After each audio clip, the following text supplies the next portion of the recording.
I believe in the evil in human nature. This is a wicked, wicked world.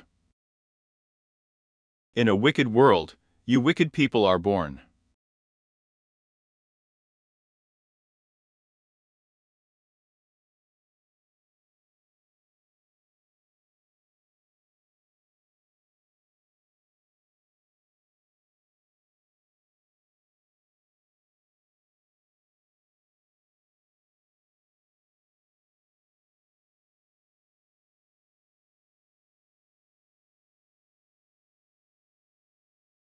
Paul Bernardo was born in 1964 in Scarborough, Ontario, Canada, and was the youngest of 3 children of Kenneth and Marilyn Bernardo. His parents' marriage was unhappy. Kenneth's father was accused of child molestation and sexual exploitation of Paul's sister. The mother suffered from depression. In the end, her life became unbearable, and Marilyn began to live in the basement of her own house. In his book A Deadly Marriage, Nick Prinn nevertheless describes Bernard as a happy man in his youth, well-mannered, successful at school, and participating in the Boy Scout movement.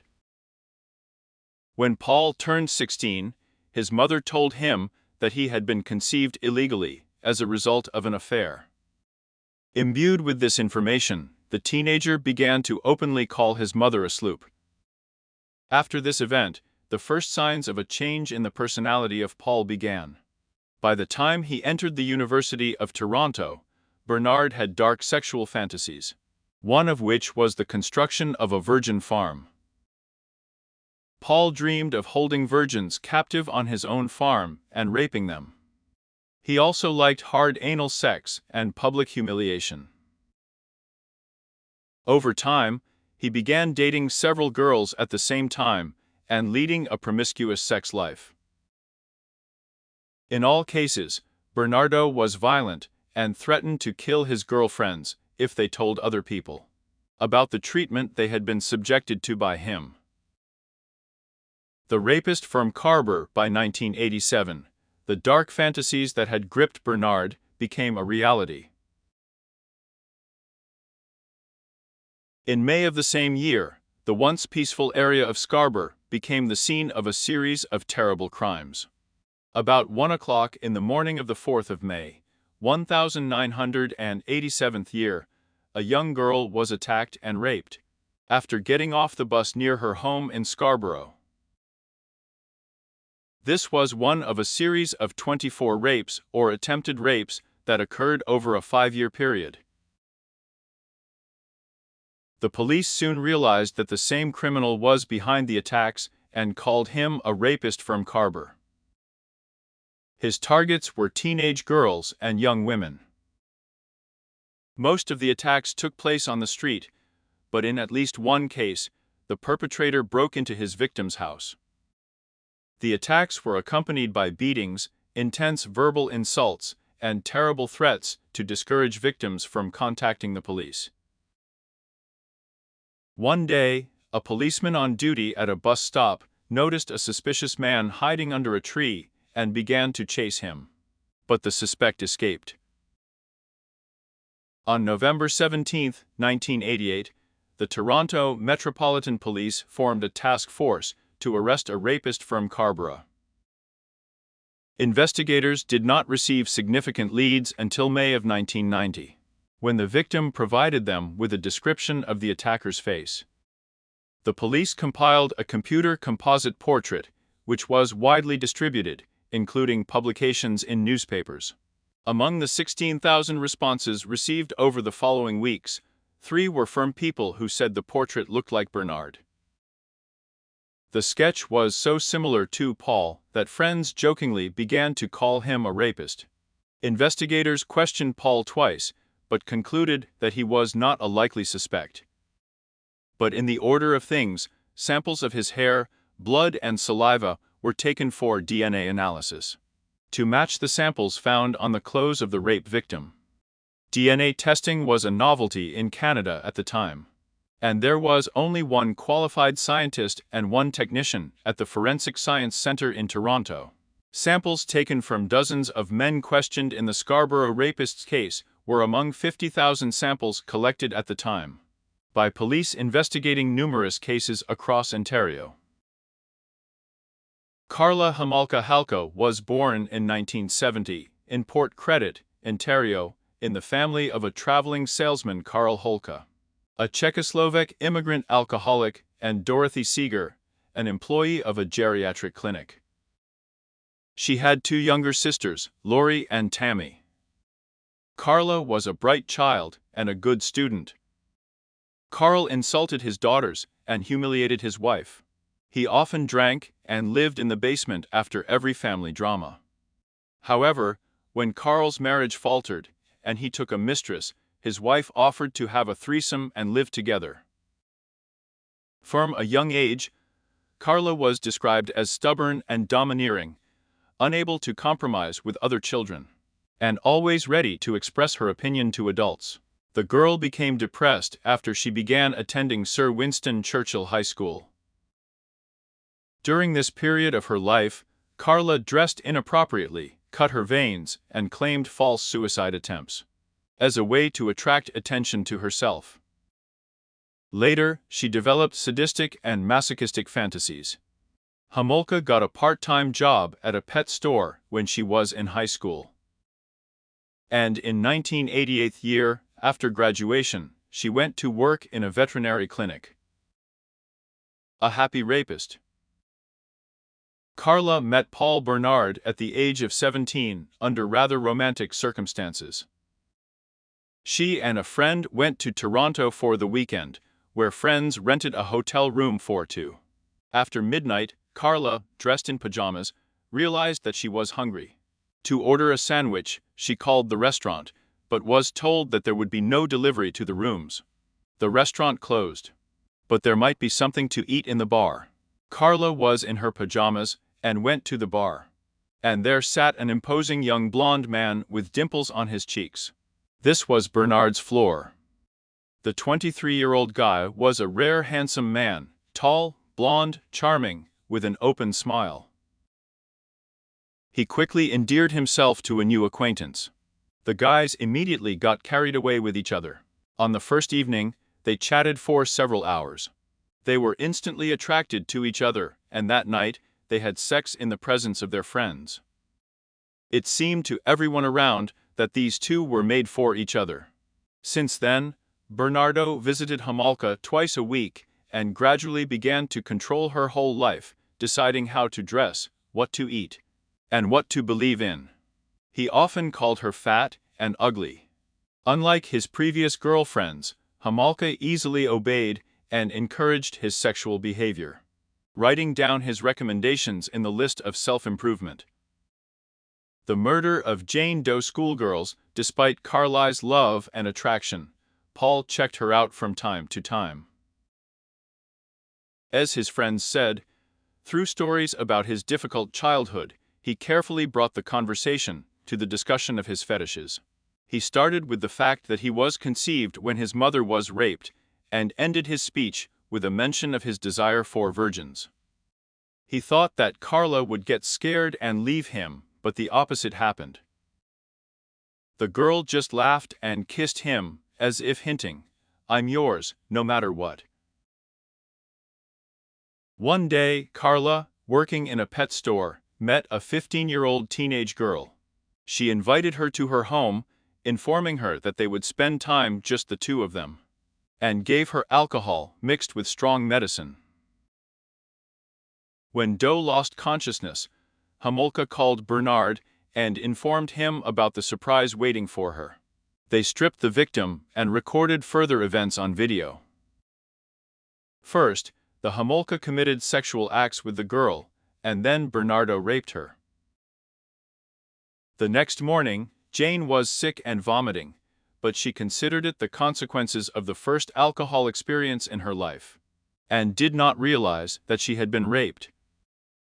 After a while, Homolka again invited this girl to visit and brought her into unconsciousness in the same way. However, when Bernardo began to rape the victim, she stopped breathing. Homolka called 911, but after a few minutes, she dialed the number again and said that everything was fine. The ambulance was called off halfway to the scene. The victim's identity is known to the police, but is protected by the laws of Canada. The perfect sister murder.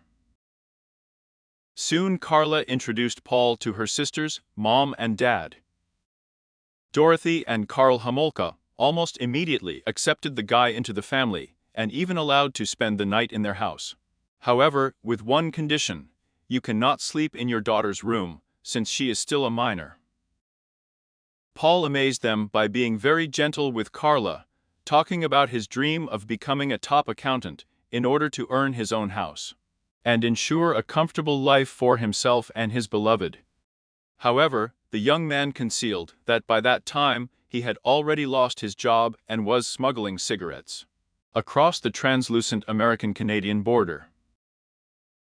Tammy, Karla's 15-year-old younger sister, immediately took a fancy to Bernard. He began to sneak into the sleeping girl's room at night to masturbate. Moreover, Karla helped him in this, breaking the shutters on the window in advance. Paul regularly bullied Karla for the fact that at the time of their meeting she was no longer a virgin. He instilled in her that she should pay for it with the innocence of her younger sister. Later, Dorothy and Karl invited him to celebrate Christmas with the family. They listened to music, danced, ate, and drank alcohol. Tammy asked to try a few glasses, her parents allowed. That night, when everyone was asleep, Karla decided to give Tammy Bernard's innocence for Christmas. Karla stole a powerful anesthetic from the clinic and brought her younger sister into unconsciousness. With the help of a cocktail mixed with sleeping pills and a rag soaked in anesthetic and applied to Tammy's nose and mouth. After the 15-year-old girl fell asleep, Bernardo raped her several times. The violence was recorded on a video camera.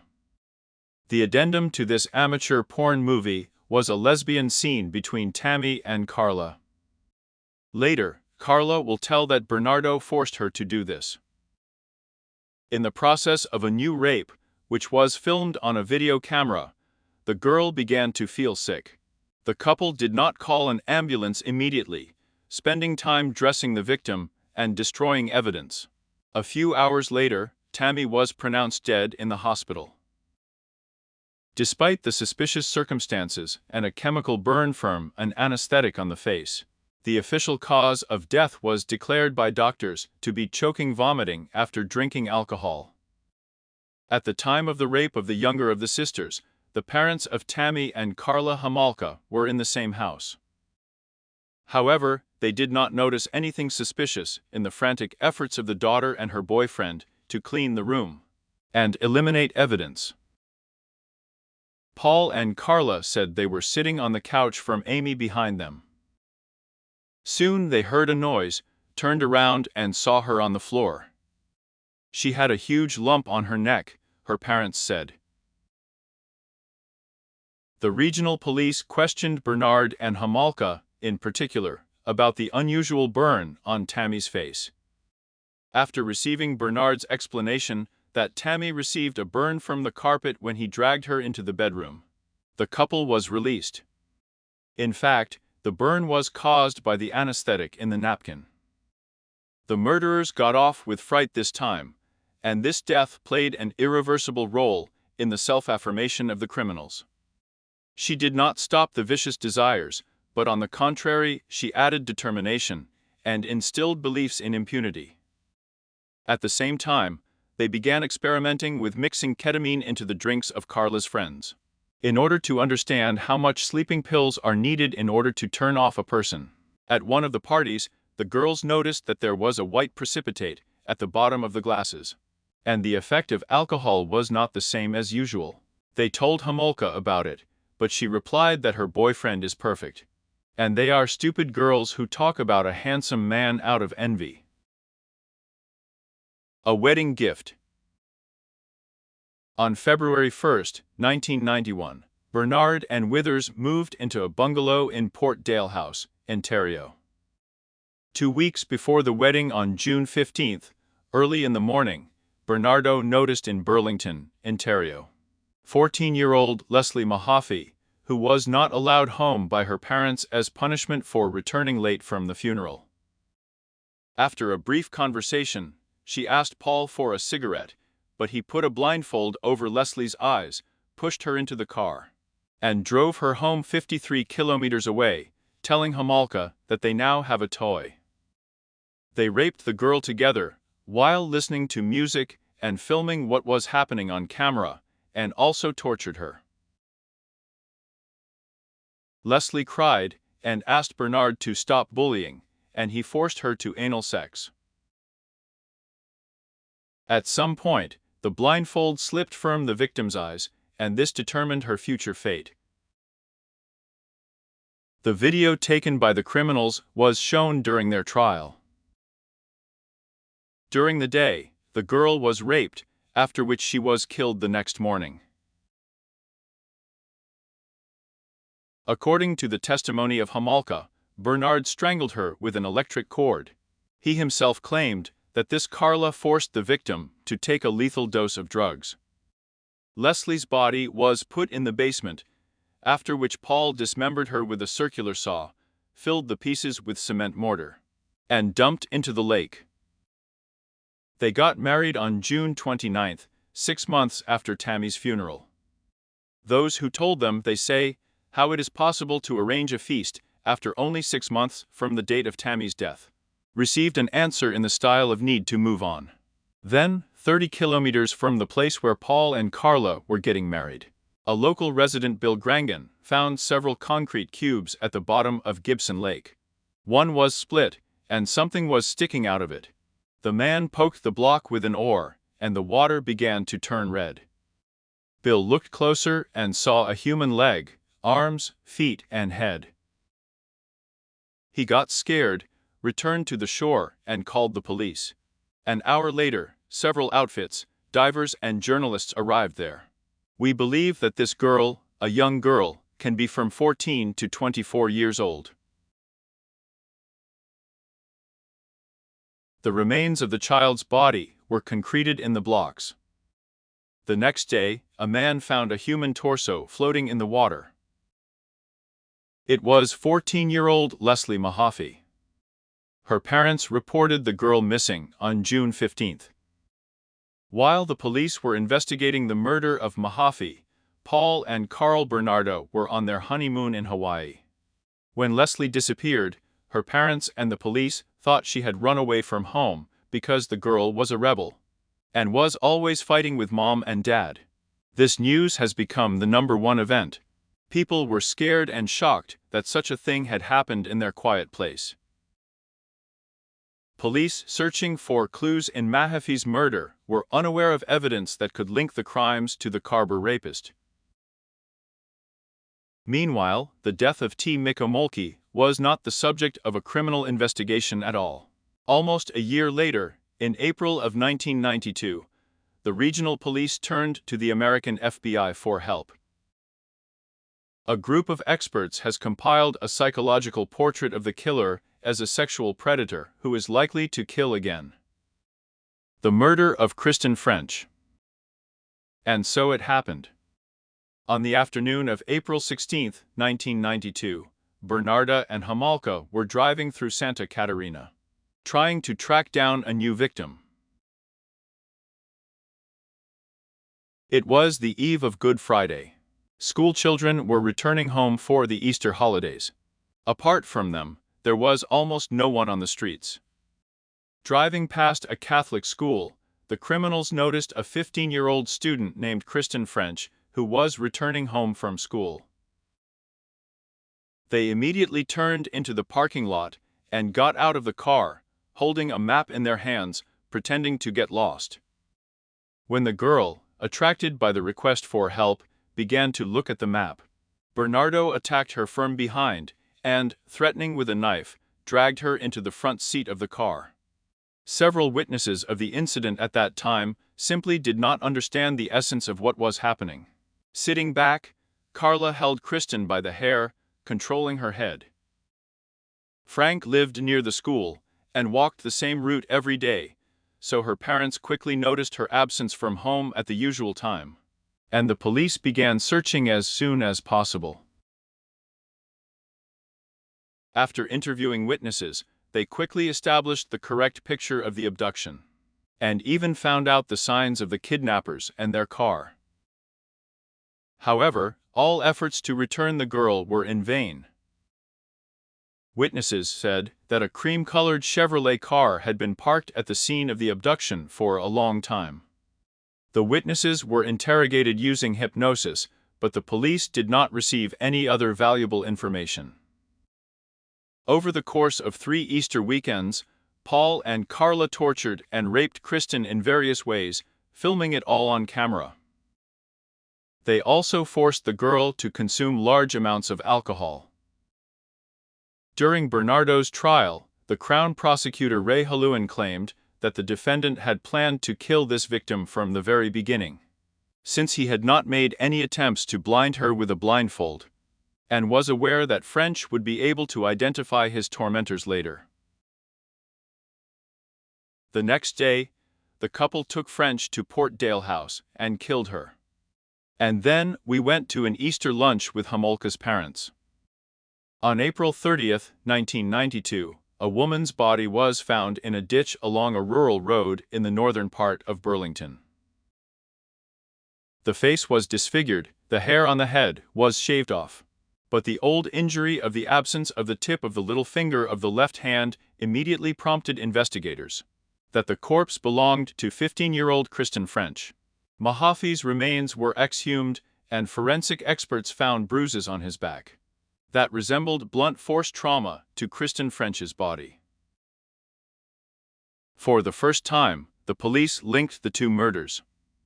Acting on a tip that Bernardo had a penchant for violence and aggressive sex, the police questioned him on May 12, and once again cleared him of suspicion as the main suspect in the murders of schoolgirls in southern Ontario. 3 days after this interrogation, which took place in May of 1992, the police created a special squad to investigate the murders of Mahaffey and French. Meanwhile, Paul and Karla applied for an official name change from Bernardo Homolka to Thiel. Bernardo borrowed this last name from a 1988 movie about a serial killer called Crime Low. In December 1992, criminologists finally took up testing a DNA sample from this Bernard 2 years ago. The end of the atrocities. On December 27, 1992, Bernard was beaten by a Homolka with a flashlight. He struck at her head, face, and limbs. The girl herself then explained her injuries by the fact that she was in a car accident, and on the 4th of January, 1993, she returned to work. Her colleagues, not believing Karla's words, called her parents, who the next day took Homolka from home and took her to the hospital where her injuries were documented. Karla filed a police report claiming that her husband had beaten her. And now, 26 months after Bernard's DNA sample was handed over, experts finally informed the police that it matched the genetic material of the rapist from Scarborough. Round-the-clock surveillance was immediately established for the suspect. On February 9, 1993, the Toronto Police Department for Sexual Crimes questioned Karla Homolka. She reported her allegedly only suspicions about his involvement in crimes. But mostly she focused on the damage Bernardo had done to her. However, later that day, she confessed to her uncle and aunt that her husband Paul was a rapist from Scarborough, and that they had committed several murders together. He made me kneel in the middle of the bedroom and look ahead. I don't know. I should have gone to the police from the very beginning. Meanwhile, police have reopened an investigation into the death of Karla's younger sister Tammy Withers. Withers' plea bargain. On February 17, 1993, Bernardo was detained. However, his connection to the murders was weak, and the police were only able to obtain a search warrant with restrictions. It was impossible to cause significant damage to the situation. All the videos had to be viewed in the walls of the house and so on. As a result, the search lasted 71 days, and the only result was a brief recording of Bernard having sex with Jane Doe. He was later released on his own reconnaissance. Paul attempted suicide. Homolka initially refused to cooperate with the police. After consulting with her lawyer, she said she would testify against Bernard on condition of being granted immunity from prosecution. The Ontario Attorney General disagreed with the immunity, but was willing to consider commuting the sentence. The police subjected Homolka to a 4-day interrogation. She blamed Bernard for the death of her sister, told how Bernardo kidnapped Mahaffey from the courtyard of the girl's house, and how she and her husband lured French into their car in the parking lot. She said both girls were used as sex slaves before Bernardo strangled them to death. During the next interrogation, she called Paul a bastard, scum, and an animal. She promised to do everything to put him away, because he does not deserve to live among people.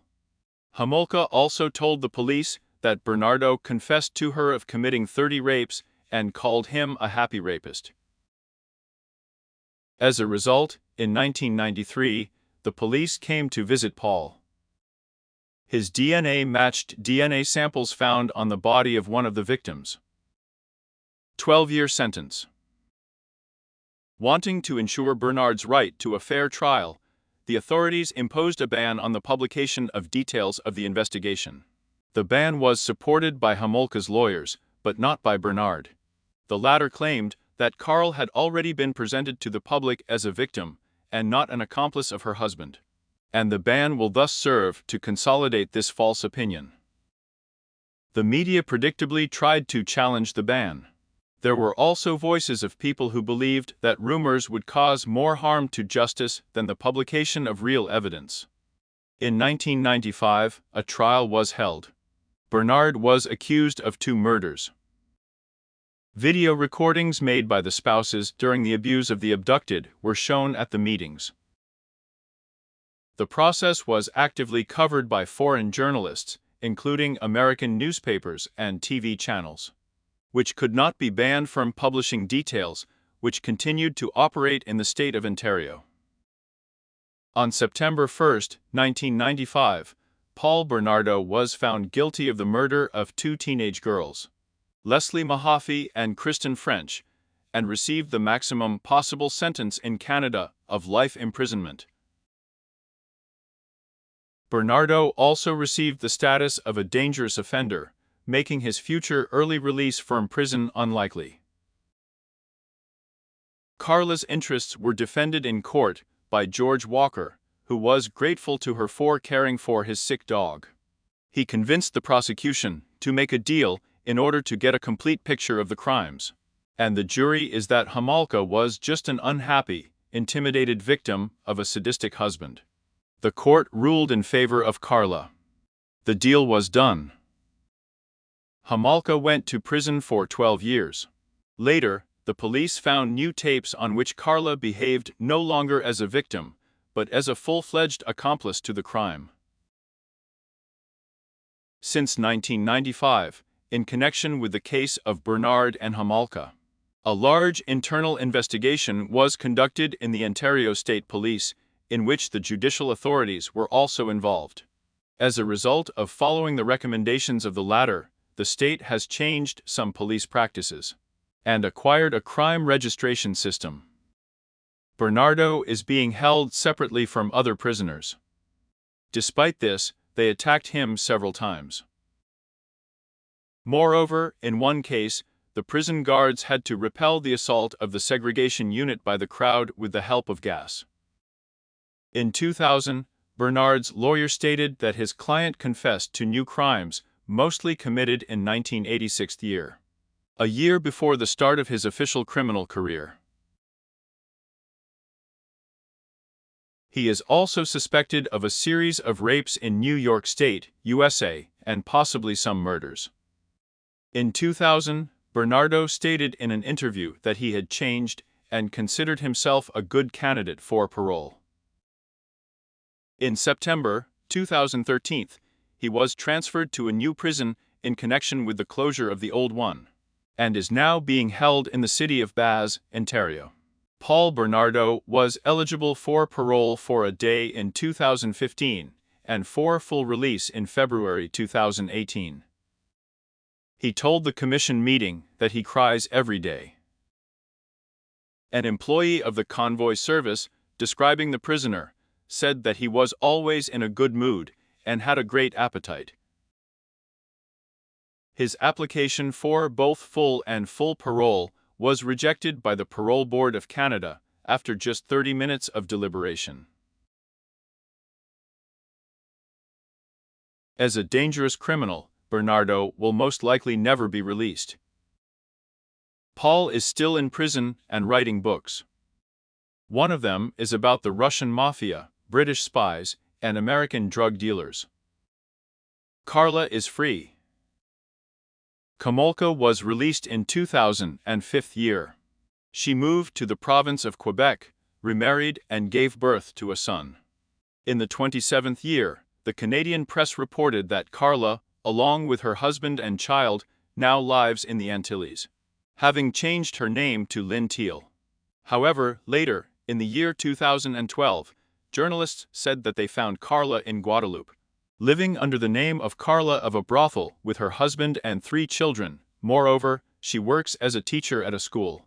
After reporters deciphered a respectable school teacher, Karla had to quit and move to a new place of residence. For some time, the family confused their tracks, moving from one island in the West Indies to another. But the journalists followed Karla on her heels. Since such a wife created problems for her husband, he had to part with her. In the 2017 year, journalists found Karla in the town of Châteauguay, located south of Montreal. Karla again demonstrated a craving for children, brought her dog to the junior class, took part in organizing children's excursions. After the locals found out who lived in the neighborhood, there was no concern at all. The police were approached with a proposal to consider moving her residence to another place. Psychological Profile of the FBI compiled a dossier on a rapist from Scarborough and a killer of schoolgirls in 1988 and 1992 years, respectively. The report said, as a rule, criminals of this type begin their attacks in an area with which they are familiar. Anger is the main behavior displayed by the perpetrator during his attacks, and his intention is to punish and humiliate the victims because he is angry at all women. His anger is unmistakable when observing the excessive physical force he used against the victims. In this series of attacks, there has been an escalation of violence, as he used much more physical force on the victims than was necessary to control them. Based on our research and experience, it can be concluded that when confronted with a victim who vigorously resisted his attack, the perpetrator most likely became so enraged that he could lose control and thus become capable of unintentionally killing the victim. The sadist achieves satisfaction of the victim's reaction to his attempts to dominate and control her, physically or psychologically, asking a question that would make the victim beg for mercy. The first rape in St. Catharines clearly demonstrated the same modus operandi used by the Scarborough rapist, described elsewhere in this document. This pattern is predictable in the case of a sexual sadist. Kidnapping the victim actually guarantees that the result will be murder.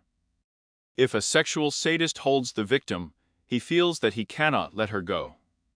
As his fantasy escalates, he needs more control, and he achieves this control by abducting and forcibly detaining his victims.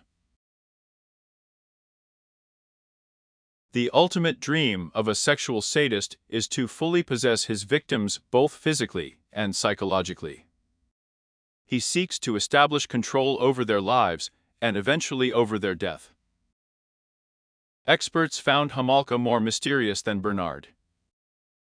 According to Graham Glancy, a forensic psychiatrist hired by Bernard's defense, Homolka seems to be a classic example of hybridophilia, an individual who is sexually aroused by the violent sexual behavior of a partner.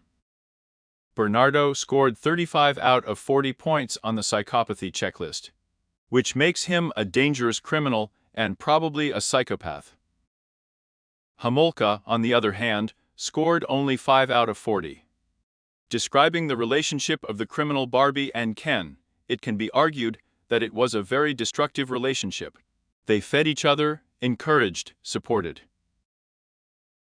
When such codependent relationships arise, women believe that they commit crimes for his sake.